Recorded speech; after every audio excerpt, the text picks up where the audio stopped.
राजस्थान में हरियालो राजस्थान एक पेड़ मां के नाम अभियान के तहत वृक्षारोपण महाअभियान का आगाज हुआ और इस महाअभियान के तहत 7 करोड़ पेड़ लगाने का लक्ष्य है।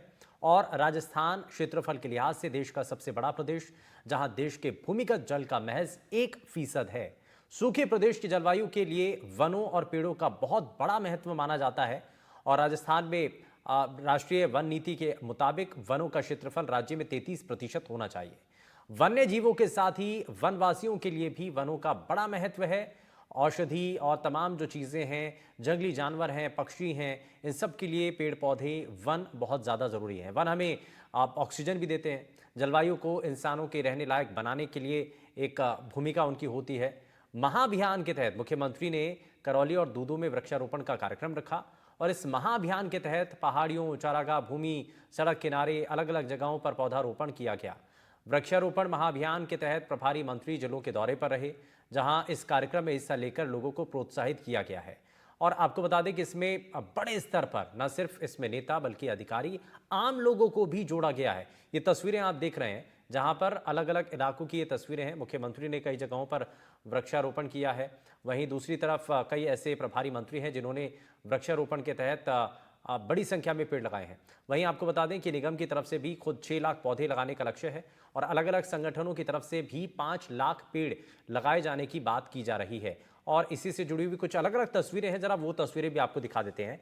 आपको बताते हैं कि वृक्षारोपण को लेकर के जो रिकॉर्ड बनाने की तैयारी राजस्थान की सरकार कर रही है, उसको लेकर के यहां पर बड़ी कोशिश है। अब आपको 4 तस्वीरें दिखाते हैं। दरअसल इन 4 तस्वीरों के इर्द गिर्द आज के पूरे दिन की तस्वीर आपको दिखाई देगी, जहां पर वृक्षारोपण की शुरुआत की जाए तो एक पेड़ मां के नाम इस अभियान के साथ इसको आगे बढ़ाया जाता है। सरकार के अभियान में भागीदारी बहुत ज्यादा जरूरी है और इसको जन मुहिम के तौर पर आम लोगों के साथ जोड़ करके रखा जा रहा है ताकि जन भागीदारी इसमें बढ़ सके, लोग भी इस पूरे कार्यक्रम के साथ जुड़ पाएं और अपने घरों के आसपास भी लोग पेड़ पौधे लगाएं, जिससे कि हम पर्यावरण में बढ़ रहे असंतुलन को कम कर सकें और स्थिति को थोड़ा सा बेहतर कर पाएं।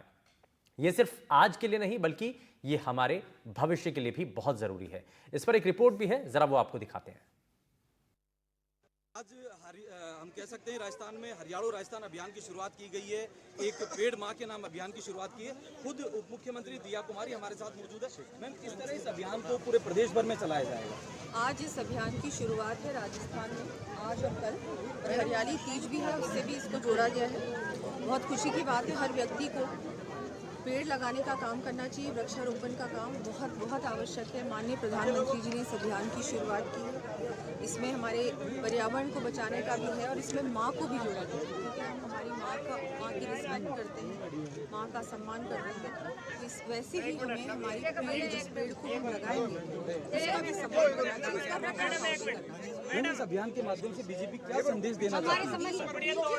कोई ऐसा संदेश कि देखिए, ये माननीय प्रधानमंत्री जो हमारे देश के लीडर हैं, हमारे देश का नेतृत्व करते हैं, इसमें सबसे ज़्यादा, जैसे मैंने कहा, कि पर्यावरण को बचाने का काम, क्योंकि ग्लोबल वार्मिंग इतनी तेज़ी से बढ़ता जा रहा है। क्लाइमेट चेंज आप देख रहे हैं, हर बार, चाहे मॉनसून हो, चाहे हमारी सर्दियाँ हो, गर्मी में गर्मी इतनी भयंकर होती है, सर्दी में इतनी सर्दी होती है। इस बार वर्षा इतनी हुई है नॉर्थ इंडिया में, जबकि यहाँ नॉर्थ इंडिया में इतनी बारिश नहीं होती थी। तो ये जिस तेज़ी से ग्लोबल वार्मिंग हो रहा है, क्लाइमेट चेंज हो रहा है, इसको हम लोगों को कहीं ना कहीं हमको इसको कुछ ना कुछ अपनी तरफ से करना चाहिए, जिससे कि इस पर कुछ कंट्रोल तो आए।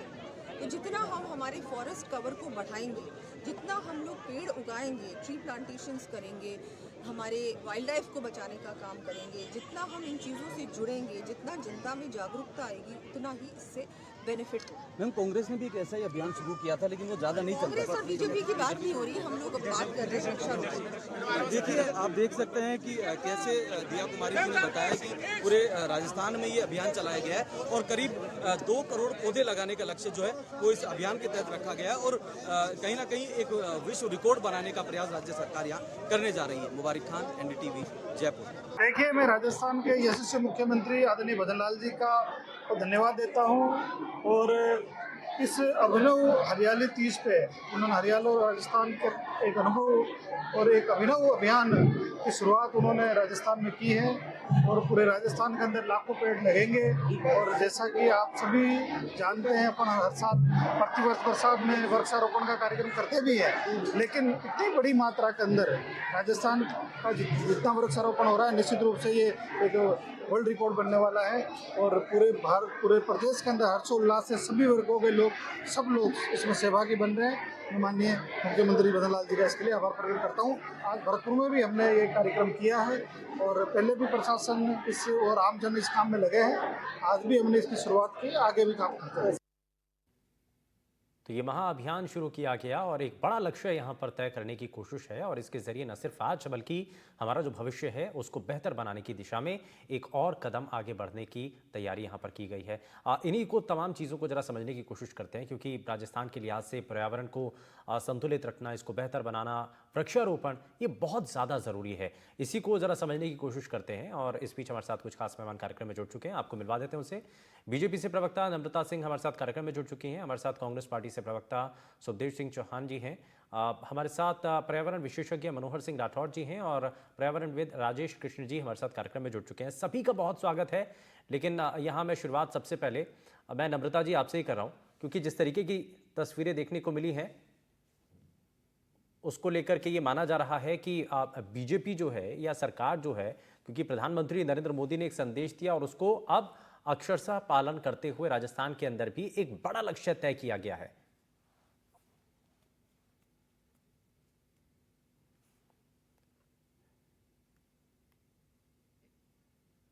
दूसरा नंबर है।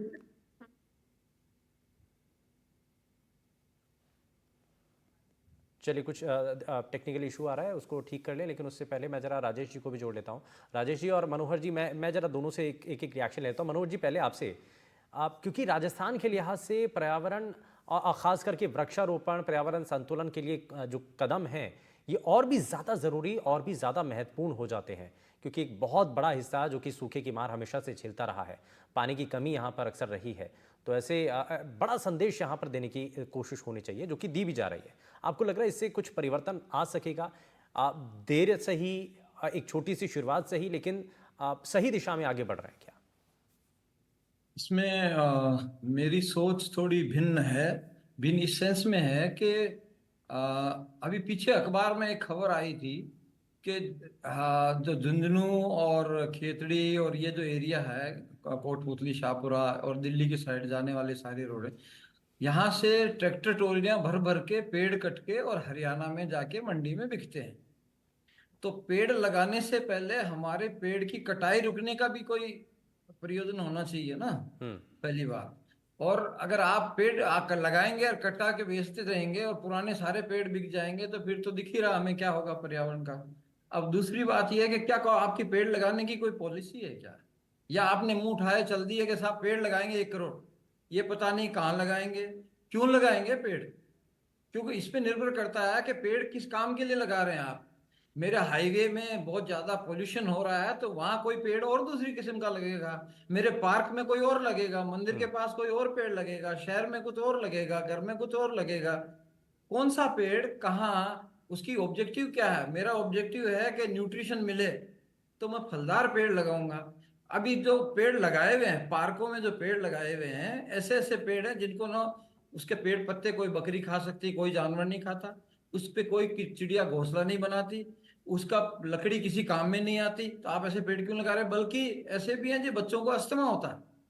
तो आप पेड़ कौन सा लगाएंगे, क्यों लगाएंगे, कहाँ लगाएंगे, पहले ये तो तय करो। आपने ठीक है लगाना अच्छी बात है, हाँ। लेकिन उसका कोई ऑब्जेक्टिव होना चाहिए ना। मुझे देना है ऑक्सीजन की कमी है तो फिर कोई और पेड़ लगेगा। मुझे कार्बन डाइऑक्साइड को सिक्रीट करना है तो फिर लीफदार ऐसे पेड़ लगाएंगे जो कार्बन डाइऑक्साइड ज्यादा लेते हो। हाँ। मैं पीपल लगाऊंगा ऑक्सीजन के लिए, कहाँ लगाऊंगा, हर जगह लगा नहीं सकते, उसको काट नहीं सकते। हाँ। तो प्रश्न ये है कि, और फिर दूसरा प्रश्न आता है कौन सी जमीन में लगाऊंगा। जैसे गांव ले लीजिए आप, मैं कहाँ लगाऊं, गोचर में लगाऊं तो वहां कुछ और पेड़ चाहिए मुझे, और वहां पेड़ लगा दोगे तो वो घास खत्म हो जाएगी। वहां लग सकते हैं या नहीं लग सकते, कैसी जमीन है, पहाड़ क्षेत्र में कैसी लगाऊंगा। तो आप लैंड यूज के हिसाब से पेड़ लगाएंगे। और वो पेड़, उसकी भी एक कोई पॉलिसी सोच होनी चाहिए। ठीक ये है, नहीं कि आपने यानी शुरू कि कर दिया, एक एक रात एक को विजन के करोड़ पेड़ साथ लगाए। पेड़ों के एक आपको पूरा अलग अलग उसको वर्टिकल में बांटना होगा कि किस जगह पर किस तरीके का पेड़ लगाना है, ये बड़ा ज़रूरी है। और दूसरा हाँ। महत्वपूर्ण पहलू यहाँ पर मनोहर जी ने इस बात को लेकर के कहा है कि भाई पहले हम जो पेड़ों की कटाई हो रही है पहले उसको तो रोक लें। मैं इसमें ज़रा नम्रता जी को जोड़ लेता हूँ, उसके बाद मैं बाकी और मेहमानों के पास जाता हूँ। नम्रता जी, बहुत अच्छा ये एक कोशिश है, लेकिन एक बड़ा अच्छा सुझाव मनोहर जी की तरफ से आया है कि भाई हम क्लासिफिकेशन कर देना। अगर हम सड़क के किनारे पेड़ लगा रहे हैं तो हम किस पर्पस के लिए लगा रहे हैं, हमारा उद्देश्य भी क्लियर होना चाहिए, साफ होना चाहिए। भाई सड़क के किनारे लगा रहे हैं तो प्रदूषण को कम करने के लिए, अगर हम घर में लगा रहे हैं तो किसी और उद्देश्य के साथ लगा रहे हैं, अगर हमें फलदार वृक्ष चाहिए तो हम उसके लिए उसी तरीके के पेड़ लगा रहे हैं। तो ये हमारा क्लासिफिकेशन होना बड़ा ज़रूरी है। और दूसरा, कटाई को रोकना बहुत ज़्यादा ज़रूरी है। पेड़ लगा रहे हैं, दूसरी तरफ कटाई हो रही है। हम्म।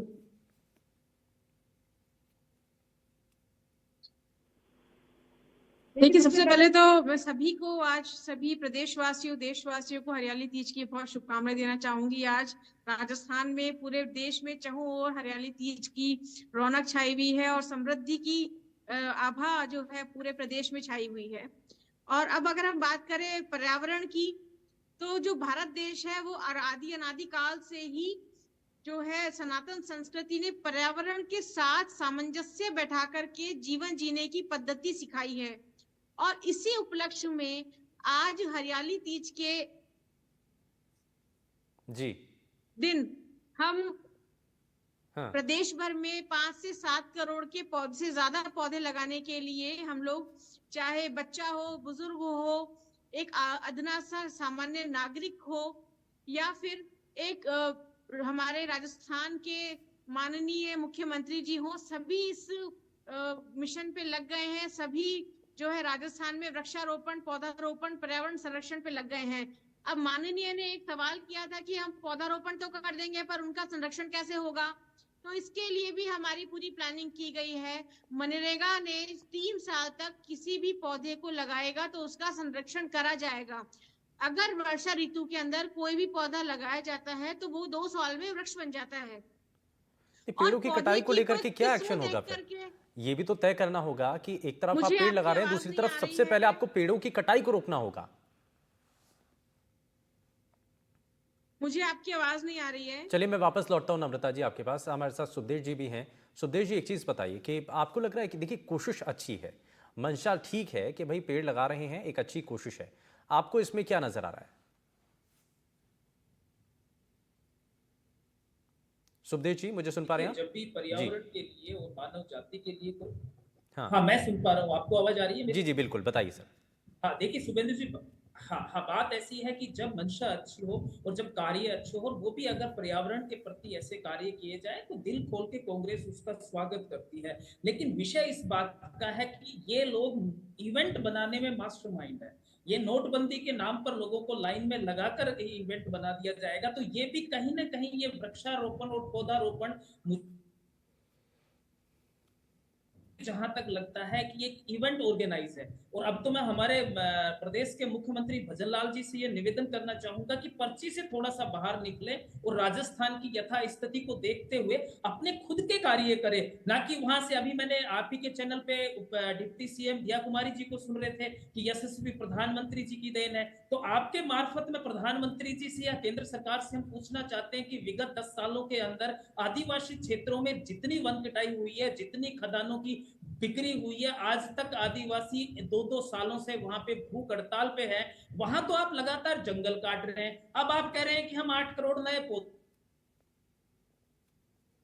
लगाएंगे। ये तो उस तरीके से हो गया जैसे पहले तो आप आंख छीन लो और फिर उसको चश्मा दे दो कि ये भैया चश्मा लो, अब आप चश्मा पहनो। तो कहने का मतलब है कि आपके राष्ट्रीय नीति के अंदर क्या है। अभी प्रयाणविद राठौर साहब को मैं सुन रहा था, उनका बड़ा अच्छा प्रश्न है कि आपके पास में किसी भी तरह का कोई रोड मैप नहीं है। रोड मैप, अब देखिए, राजस्थान अपने आप में विविधताओं से भरा हुआ प्रदेश है। आप चित्तौड़ का अलग जलवायु है, बाड़मेर का अलग जलवायु है, सीकर का अलग है, और उसके बाद में अलवर का अलग है। तो जैसे पूरा देश एक जलवायु में विविधता रखता है, उसी तरीके से राजस्थान प्रदेश में भी ज्योग्राफिकल वाइज हमारा 4 जगह अलग अलग सेंट्राइज है। अब आपने क्या प्लान किया है कि कोटा में किस तरीके का प्लांटेशन होगा? कोटा वाले जो प्लांटेशन है, क्या वो बाड़मेर में कामयाब होंगे? आपने तो कुछ नहीं है, दिल्ली से वापस से एक पर्ची आती है, उस पर्ची को आपने किया और एक आपने इवेंट खड़ा कर दिया। भाई ठीक है, हम इस मुहिम में आपके साथ हैं, लेकिन इसके ऊपर राष्ट्रीय नीति बननी चाहिए, प्रदेश नीति बननी चाहिए। अभी जब विधानसभा चल रही थी, तो क्या वहां पे इस प्रोग्राम को लेकर के और इस कार्यक्रम को लेकर के विधानसभा के अंदर पूरी एक चर्चा होती, और उसके बाद में वहां पे पार्टी की भी, कांग्रेस पार्टी की भी अपनी भागीदारी होती है। तो मेरा जहां पे प्रश्न है वो यही है कि क्या इस तरीके के रोड मैप जो बिना सोचे समझे जो हम एक नए मुहिम चला देते हैं, तो वो मुझे नहीं लगता है कि कामयाब होती है। दूसरी इस बात का है, ये वृक्षा ठीक है सर, मैं जरा वापस लौटता हूँ आपके पास। हमारे साथ राजेश जी भी लगातार बने हुए कार्यक्रम में। राजेश जी, एक चीज़ आपको इसमें क्या लगता है, आपका भी इसमें कोई सुझाव है? आपको लगता है कि क्लासिफिकेशन के अलावा या पेड़ों की कटाई के अलावा क्या और ऐसा है जो हमें ध्यान रखने की ज़रूरत है? बिल्कुल, निश्चित रूप से पहले तो मैं सबको हरियाली तीज की शुभकामनाएं देते हुए, हमारे मनोहर जी ने जो बहुत बड़ा मुद्दा उठाया वो बहुत अनुकरणीय है कि पेड़ लगाने से ज्यादा जो हमारे वृक्ष लगे हुए हैं, उन वृक्षों को कैसे कटान से बचा लें, ये सबसे बड़ी बात है। क्योंकि अरावली में आप देख रहे होगा, आए दिन रोजाना चर्चा में रहता है कि अरावली का में खदान का बहुत बड़ी तेजी से खदान हो रहा है और पेड़ों की कटाई हो रही है, वनवासी स्थिति की बात करी है। दूसरी बात, इसमें जो सुझाव की बात कही, तो एक बहुत बड़ी बात उठाई थी कि किसी भी कार्यक्रम को चलाने से, ये केवल पेड़ लगाने की, जैसे इन्होंने अभियान चलाया 7 करोड़, मेरी दृष्टि में ये आप पेड़ लगाना एक अच्छी कार्य है, लेकिन ऐसा लगता है कि ये पेड़ नहीं बल्कि एक वृक्षों, हमारे पौधों का भ्रूण हत्या करने का अभियान चला रहे हैं। क्योंकि अगर एक नर्सरी में रहेंगे तो कम से कम जिंदा है। इस पेड़ों को लगाने की कोई कार्यनीति बननी चाहिए, कोई सिस्टम हो। जिस प्रकार का मुद्दा मनोहर जी ने उठाया, कहाँ पर किस पेड़ का, कहाँ गूगल लगती है, कहाँ कूलर लगेगा, कहाँ पीपल लगेगा, पीपल का क्या कार्य है, कूलर का पानी संचय करने कहाँ पानी की जरूरत है, वहाँ कौन सा पेड़ लगना है, कहाँ जमीन को स्ट्रेच देना है, वहाँ कौन सा पेड़ लगना है, ऑक्सीजन के लिए कौन सा पेड़ लगना है, उसको पेड़ किस जगह लगना है, पार्क में कौन सा लगना है, जंगलों में कौन सा लगना है। आज अरावली को बचाने के लिए तो सबसे बड़ी मुहिम चल रही हुई है। आज आप सब चीज को कर सकते हो, लेकिन अरावली को बचाने के लिए केवल एक धोक ऐसा पेड़ है जो अरावली को बचा के रखता है, और धोक बिल्कुल मरने की कगार पर है। और उस धोक के लिए इनको चाहिए कोई बीजारोपण कार्यक्रम चलाएं। अरावली अगर बचेगी तो राजस्थान में अन्य पेड़ भी बचेंगे और जल का स्तर भी बचेगा। उस पर सुझाव बने जिला स्तर। ठीक है, ये एक बड़ा अच्छा सुझाव है, क्योंकि ये कार्यक्रम शुरू हुआ है अभी, केंद्रीय मंत्री जी ने शुरू किया है पर्यावरण पे पेड़ लगाने का, लेकिन केवल एक इवेंट के रूप में केवल मंत्री जी आए और भेड़ चाल की तरह से पेड़ लगाए जा रहे हैं। ना तो किसी यहाँ के जो समझदार लोग हैं उनको बैठ करके पहले प्रशासन को चाहिए था कोई नीति बनाते, कोई कैसे पेड़ लगेंगे, कितने पेड़ लगेंगे, उनकी संभालने की जिम्मेवारी किसकी है।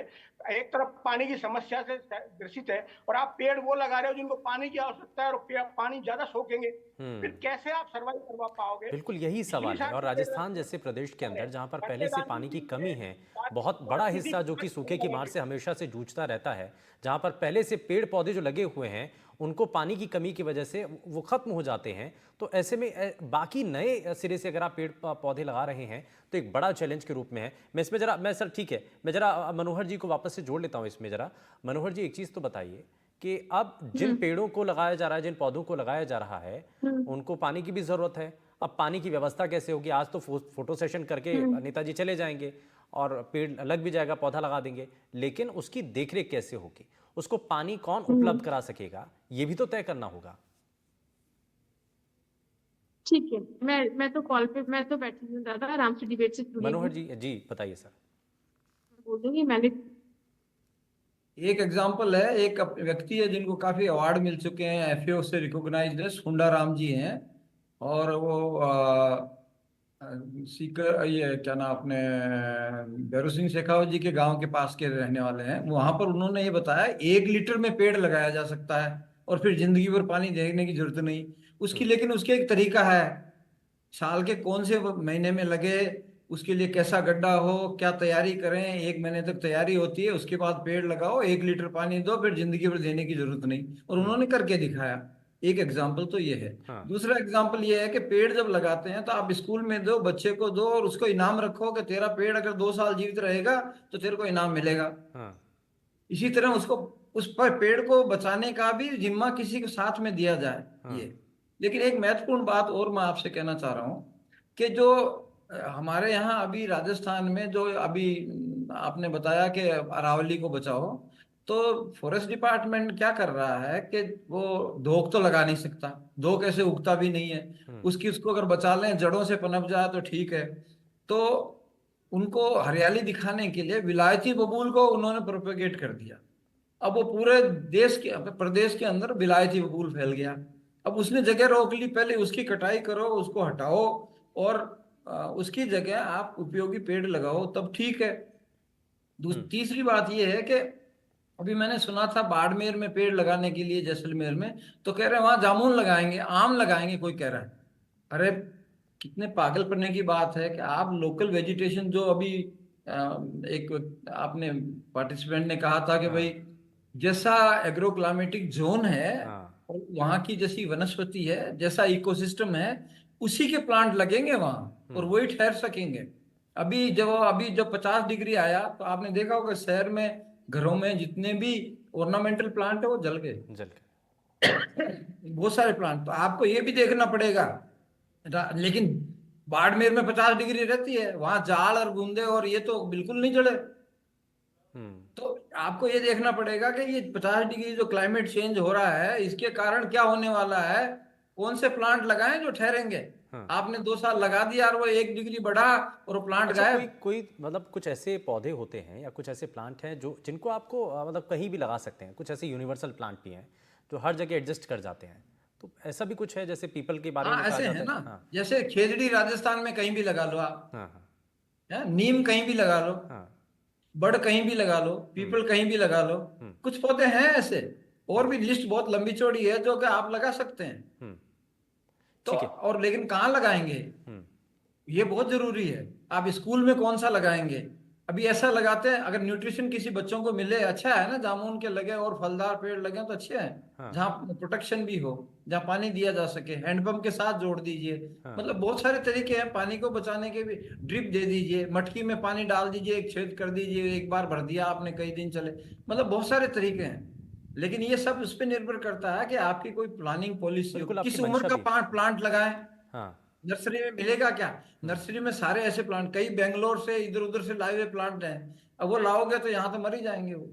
तो आपको किस उम्र का प्लांट लगाना है, कौन से प्लांट लगाना है, इसके ऊपर सोच के बड़ा जरूरी है कि आपका उद्देश्य क्या है, आपका मोटिव क्या है, आप किस मकसद के साथ उन पौधों को लगाना चाह रहे हैं और किन जगहों पर लगाना चाह रहे हैं। हमारे यहाँ इतने जानवर हैं, गाय भैंस ऊंट बकरी भेड़, इन सब के लिए अलग तरह के प्लांट चाहिए। ठीक है, तो ऐसे लगाओ ना जिसमें ये पशुधन भी हमारा बचे। ठीक है, सुखदेव जी को जरा जोड़ लेता हूँ।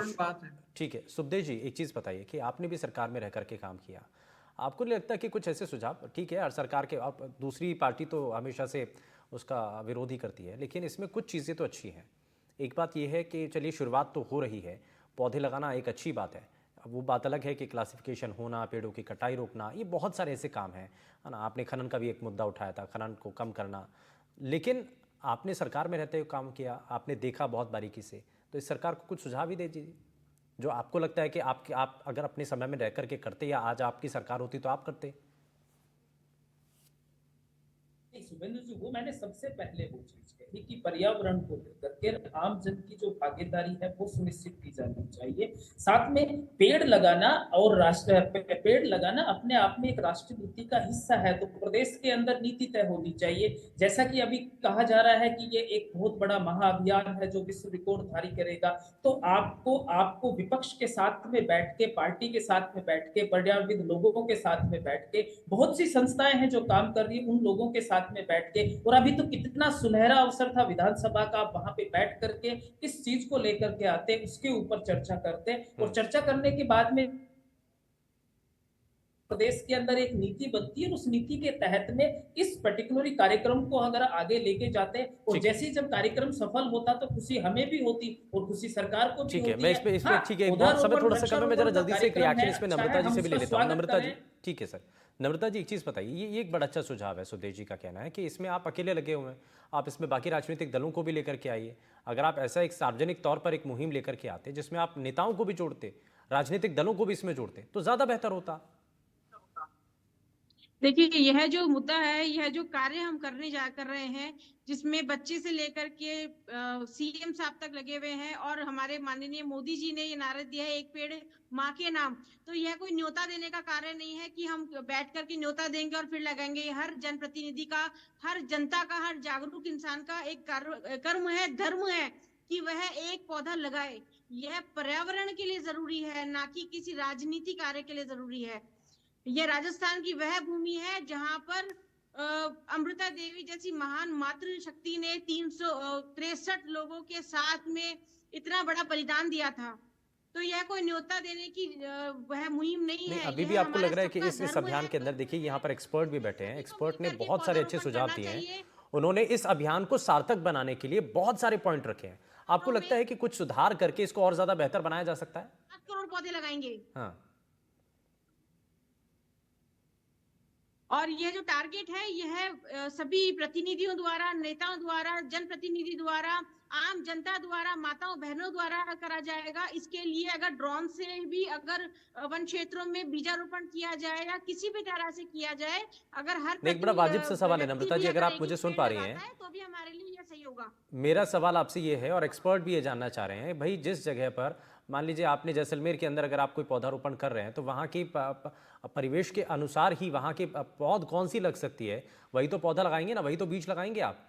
लेकिन आप किसी भी तरीके का, भाई कोई तो विजन होना चाहिए, क्लासिफिकेशन करना जरूरी है कि नहीं है? मैं आपकी बात समझ रही हूँ शुभेंदु जी का, राजस्थान कृषि प्रधान भी रहा है, तो हर जगह के अनुसार जब खेती बाड़ी करने का आम जनता को नॉलेज है कि कहाँ पर क्या पौधा होगा, जो बंजर जमीन है वहां पर क्या सरसों तो हो नहीं सकती, वहां पर गुआर पैदा होता है। इसी प्रकार से वृक्षारोपण में भी यही किया जाएगा। भूमि के अनुसार, माटी के अनुसार, माहौल वहां के जलवायु के अनुसार ही वहां पर पौधारोपण किया जाएगा। अब हम जैसलमेर में पाम तो नहीं लगाएंगे। चलिए ठीक है, वहां पर तो ठीक है। हमें वहीं के हमारी अनुसार कोशिश पौधा भी यही है कि ये जो वृक्षारोपण का अभियान है इसको आगे तो बढ़ाना चाहिए, लेकिन क्लासिफिकेशन के साथ। खैर, बहुत बहुत शुक्रिया सभी खास मेहमान हमारे साथ कार्यक्रम में जुड़े, आपने अपना कीमती समय दिया। लेकिन वृक्षारोपण को एक लेकर एक मुहिम के तौर पर आगे बढ़ाया जा रहा है, लेकिन इसमें कुछ सुधार के कदम भी हो सकते हैं जिससे बेहतर इस अभियान को बनाया जा सकता है। यहाँ रुक